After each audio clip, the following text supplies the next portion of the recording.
Iran registers 935 deaths during 12-day conflict with Israel. And also, Trump signs executive order to terminate Syria sanctions.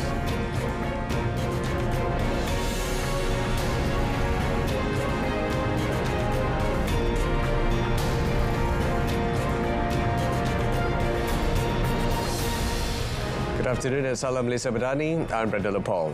Thailand's Constitutional Court will decide today whether to accept a case filed by 36 Thai senators to dismiss Thai Prime Minister Paetongtarn Shinawatra amid rising anger over a border row with Cambodia. Paetongtarn faces judicial scrutiny after a group of senators petitioned the Constitutional Court and a national anti-graft body with a wide remit to investigate her conduct over the leaked phone call. Decisions from either bodies could lead to her removal. The political turmoil in Thailand threatens to further damage the country's struggling economic recovery. The Prime Minister now controls the slim majority coalition following the exit of former partner Phumjai Thai party last week. Thousands of protesters rallied in Bangkok on Saturday to demand her resignation and call for other coalition partners to quit. During a 15 June call intended to diffuse escalating border tensions with Cambodia, Paetongtarn kowtowed before Hun Sen and criticized the Thai army commander, a red line in a country where the military has significant clout. She has apologized and said her remarks were a negotiating tactic. 22 people, including women, children, and a local journalist, were killed on Monday in an Israeli airstrike on a beachfront cafe in Gaza City. An eyewitness saw a missile from a warplane strike the cafe, leaving pools of blood, piles of martyrs. The witness said the cafe had been a much-needed refuge for Palestinians during the intense heat, describing it as a popular recreational spot frequented by children and women. Israeli strikes killed at least 60 people across Gaza in some of the heaviest attacks in weeks, as Israeli officials were due in Washington for a new ceasefire push by US President Donald Trump. Israeli tanks pushed into the eastern areas of Zaitun suburb in Gaza City and shelled several areas in the north, while aircraft bombed at least 4 schools, after ordering hundreds of families sheltering inside to leave. The Israeli forces claim that they struck Hamas targets in northern Gaza, including command and control centers. However, they refused to comment on the strikes at the southwest of the Gaza Strip and the beachfront cafe. Excavators carry out house demolitions ordered by the Israeli army in Jenin camp amid an ongoing military operation. الكل بيعرف شو هو مخيم جيني بشكل عام، والحمد لله رب العالمين الكل صامد، واحنا اصلنا نازحين من الاساس. كم ما ننزح المرحله هاي احنا من اصل نازحين، اهالينا نازحين، بلادنا كلها جوا 48 كلها لنا اراضينا هاي، وهاي اخرى نزوح ثاني صار، نزوح اخر، شتتونا جوا المخيم، وبنقول الحمد لله رب العالمين. هاي اليوم هدونا 11 بيت، انا اول بيت وبيت اخوي 11 بيت بالضبط عندنا و12 محل، الحمد لله رب العالمين. Tens of thousands of Palestinians have been displaced in the north of the territory since Israel began what they called a major anti-terrorist operation dubbed Iron Wall on 21st January. Iran criticized the UN nuclear watchdog over silence to recent Israeli and United States attacks on the country and calling for accountability for aggressors.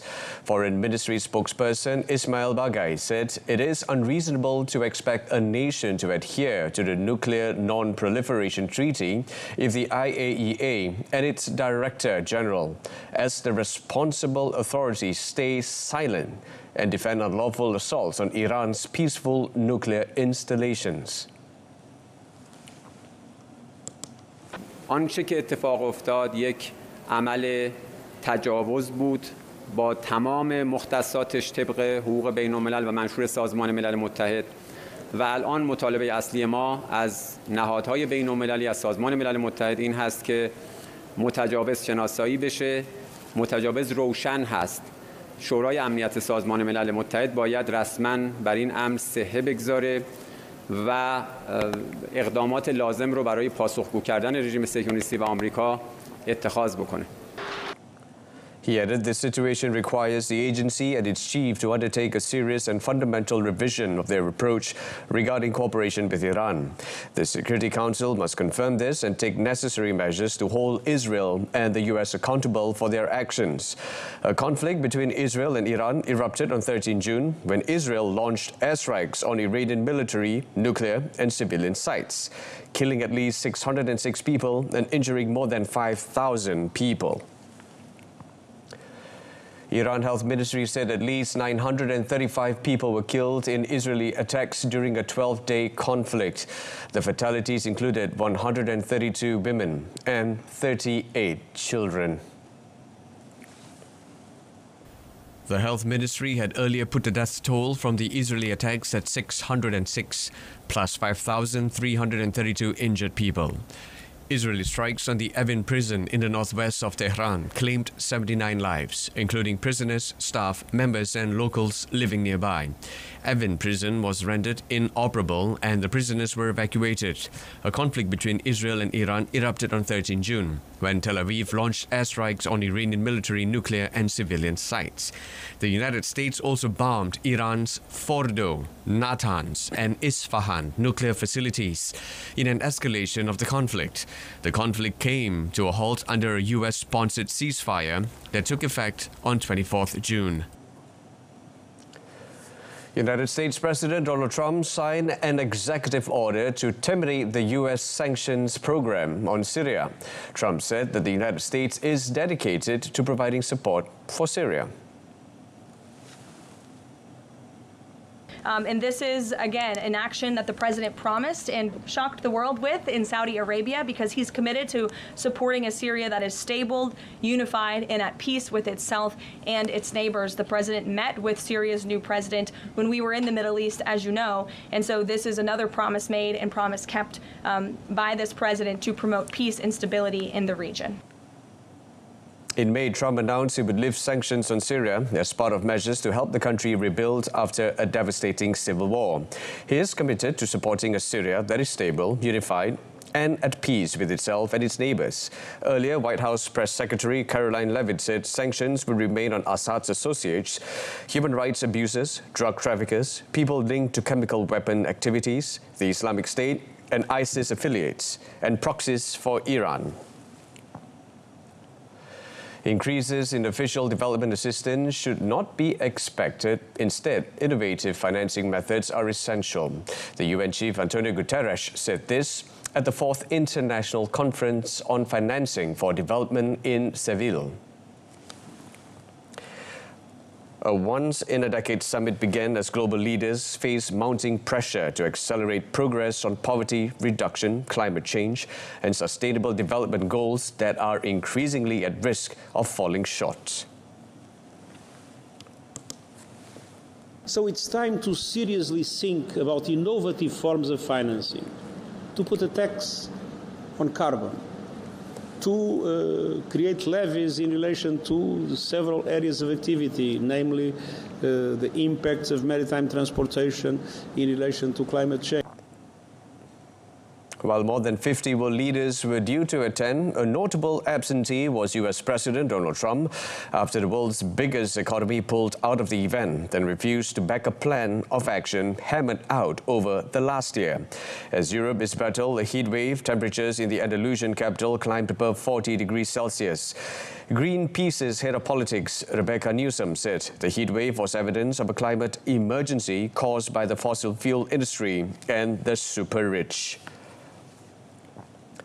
Wildfires erupted close to residences in Hatay, Turkey, prompting the evacuations of residents. Regional Governor Mustafa Masatli said at least 20 houses were vacated and people relocated to residence halls. More than 5,000 people have been evacuated from 5 regions, including more than 42,000 in Izmir. The roofs of houses were collapsed, leaving only scorched walls and smoke rising from the smoldering remnants of the fire. The worst blaze began 29 June in Seferihisa, a forested area 50 kilometers southwest of the resort city of Izmir, spreading rapidly with winds of up to 120 kilometers per hour. Turkey's coastal regions have in recent years been ravaged by wildfires as summers have become hotter and drier, which scientists say is a result of human-induced climate change. Here's Mira Airport, which temporarily suspended flights on 29 June, resumed operations.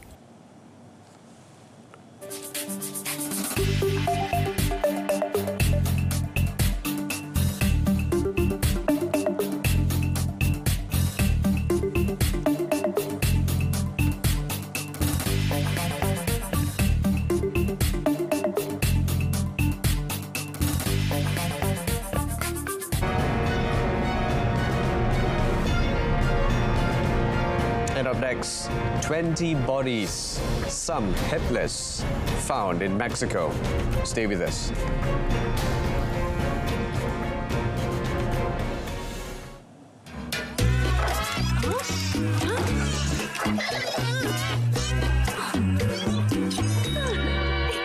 Guna mentol jimat tenaga untuk lebih jimat.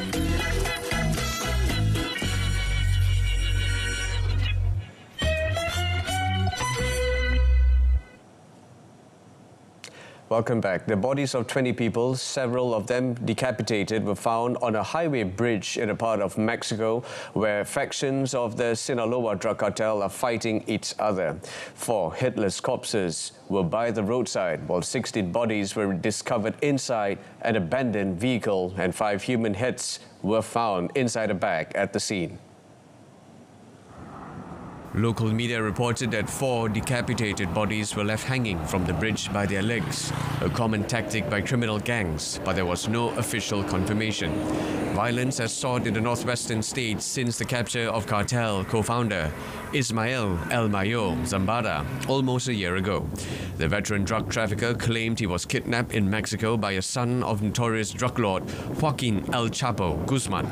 Zambada said he was then flown against his will in a private plane to the United States, where El Chapo himself is serving a life sentence. The conflict, which has left more than 1,200 people dead, according to official figures, pits gang members loyal to El Chapo and his sons against others aligned with Zambada. The cartel is one of 6 Mexican drug trafficking groups designated terrorist organizations by the United States. Criminal violence, most of it linked to drug trafficking, has claimed around 480,000 lives in Mexico since 2006 and left more than 120,000 people missing. Police have identified the gunman who ambushed and fatally shot 2 firefighters responding to a forest fire in northern Idaho. Kootenai County Sheriff Robert Norris said the 20-year-old suspect, Wes Rowley, did not have a criminal record and did not leave any sort of manifesto. Firefighters came under fire almost immediately upon arriving at the scene and did not know where the gunfire was coming from.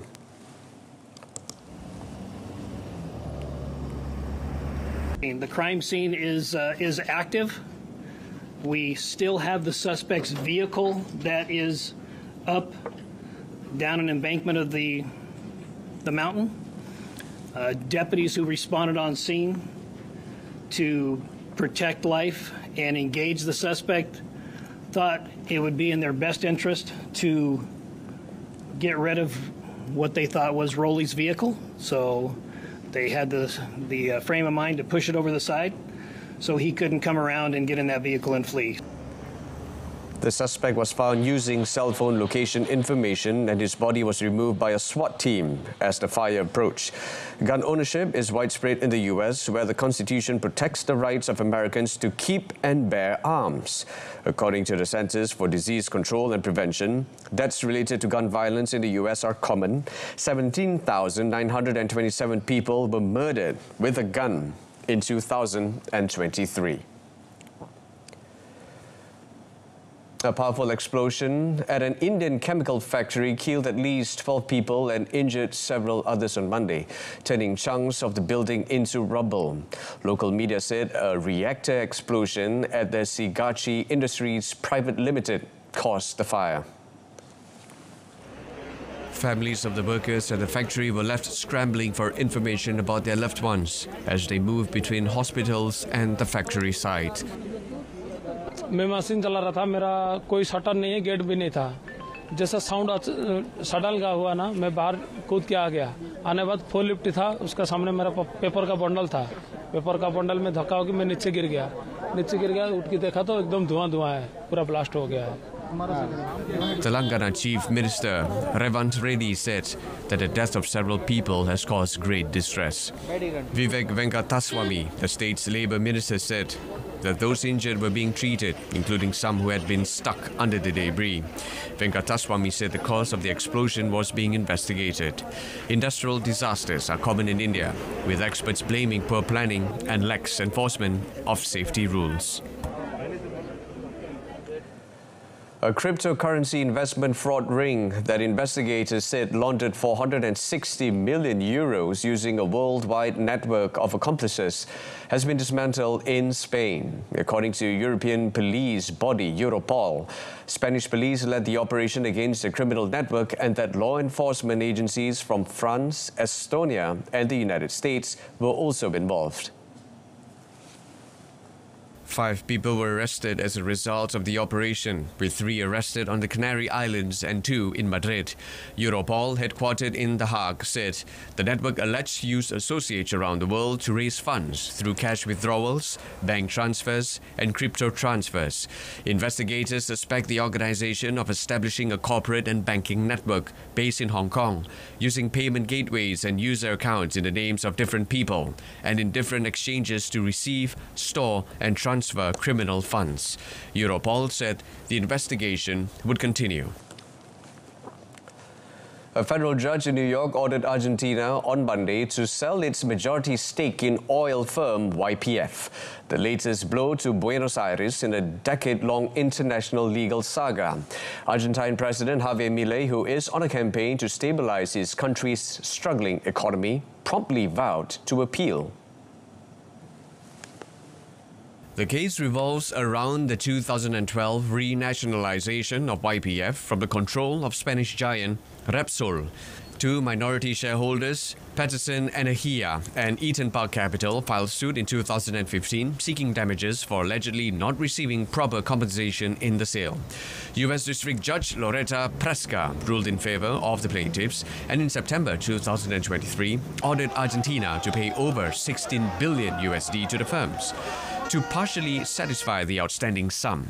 Preska on Monday ordered Argentina to transfer its 51% stake on YPF to an intermediary with instructions that the shares then be handed over to the plaintiffs. YPF, a century-old and iconic Argentine company with more than 22,000 employees, was privatized in the 1990s and gradually came under the control of Repsol. It was renationalized in 2012 under Kirchner, and in 2014, after months of dispute, Repsol reached an agreement with Argentina for compensation of around $5 billion. The Patterson Group and Eaton Park Capital, which together held 25.4% of YPF's capital, filed suit in 2015, alleging that the country had not submitted a takeover bid as provided by law. Preska has ordered Argentina to pay $7.5 billion in damages and $6.85 billion in interest to Patterson Energia. She also ordered Argentina to pay about $1.7 billion between damages and interest to Eaton Park Capital.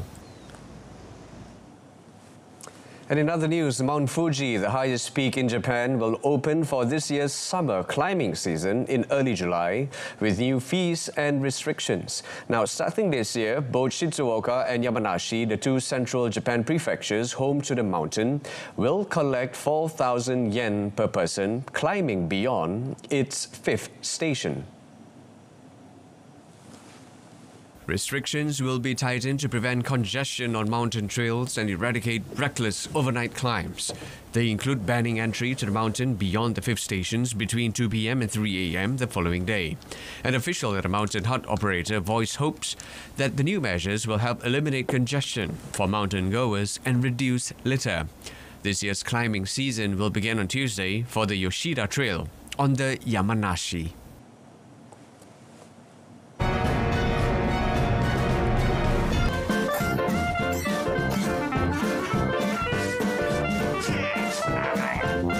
Bersihkan penapis penghawa dingin dan tetapkan 24 darjah Celsius untuk lebih jimat.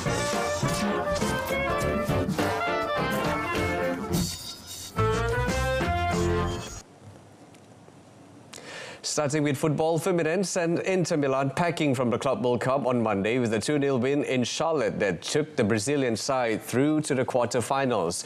The Rio de Janeiro outfit become the second Brazilian side to make the last 8 after Palmeiras had already sealed their quarter-final spot. Meanwhile, Manchester City boss Pep Guardiola voiced out his concern on the lack of rest for his side ahead of the new Premier League season, and their involvement in the Club World Cup could destroy them. City finished the previous Premier League season on 25th May and opened their Club World Cup campaign in Philadelphia just over 3 weeks later on 18 June. And after, when it happened, hopefully in the final, we will rest the time like the Premier League allowed us to rest, and game by game, month by month, we will see. And maybe in November, December, January, ask me, Pep, so listen, we are a disaster, we are exhausted, the World Cup destroy us. I don't know, because it's the first time in our life that's happened. Guardiola said he did not know how much the Club World Cup would take out of his squad, and told reporters to ask him about the impact later in the year. Guardiola said he understood comments made by former Liverpool manager Jurgen Klopp, who said the expanded 32-team event to be held once every 4 years during the pre-season was football's worst idea. City will take on Al Hilal in Orlando on Monday in the round of 16. And should City go on to reach the final on 13 July, they will have a month to prepare for their new league campaign beginning 16 August.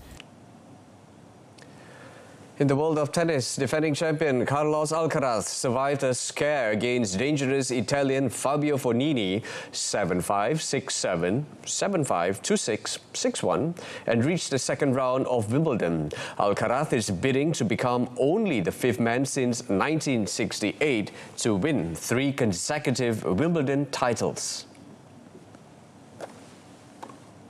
He arrived at the All-England club on 18-match winning streak, but the second seed looked out of sorts at times. The 22-year-old had to save a couple of break points at 2-1 down and 3 more in his next service game before breaking for a 6-5 lead with a sublime drop shot followed by a lob. Fognini conceded the opening set but clawed his way back after surrendering his serve to force a tiebreak in the next. And the 38-year-old drew level at 1 set apiece when Alcaraz missed a simple passing shot at the net. Alcaraz, who frequently reached for ice towels during the changeovers, regained his grip on the match by winning the 3rd set, despite more wobbles, only to lose the next, and appeared rattled, heading into the decider. He moved through the gears, however, and pumped his fist after surging to a 3-love lead and closed out the contest with no fuss after a lengthy break due to a spectator needing medical attention in the stands.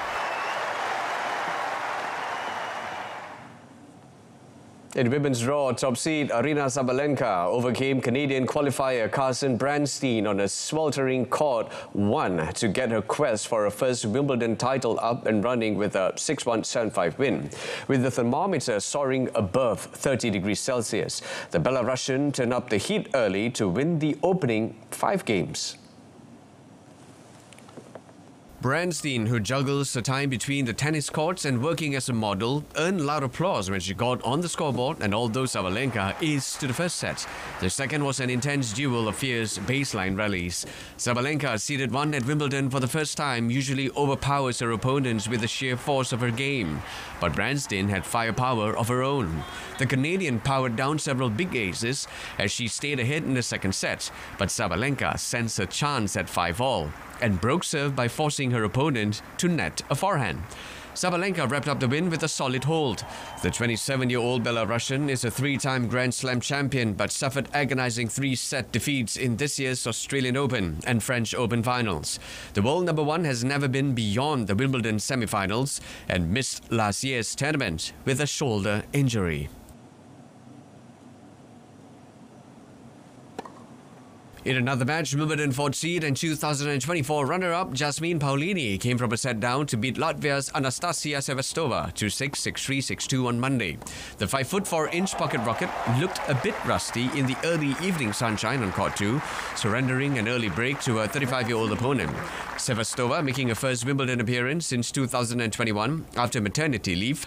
An injury set up another break point with a deft backhand slice and went 5-2 up when Paolini hit into the net. The Italian made 13 unforced errors in the first set as her 402 ranked opponent took the lead. The pair traded breaks twice in the second set, but after an hour of play, it was Paolini who had the momentum, while Sevastova began to tire, the power ebbing away from her ground strokes. Paolini broke again and served out the set to level. Sevastova took a medical timeout before the third set, but on the resumption of play, Paolini pounced and pummeled the Latvian into submission, rattling off 3 games in a row. The 29-year-old Italian comfortably powered her way to victory and a second round meeting with Russia's 80th ranked Kamila Rakimova.